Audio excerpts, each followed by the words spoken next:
Sa personal finance, importante na intindihan natin ang pagkakaiba ng income, expense, asset at liability. And dapat itong ating income at asset na dadagdagan, plus, at ito dapat talaga i-minimize natin or i-reduce natin yung ating expenses at liability.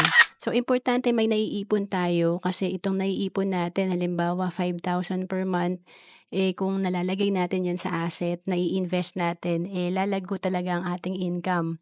Ano ba yung mga asset? Ito yung mga business or mga investment kagaya ng stocks, mutual fund na pwedeng kumita at maging money working for you. So kung naghahanap ka kung saan ka pwede mag-start, halimbawa 3,000 per month lang ang budget mo, pwede ka magsimula sa Kaiser kasi dito tatlo na agad yung meron ka. Meron ka ng investment, asset, healthcare, asset din yan, and of course, life insurance. Tatlo na yung meron ka.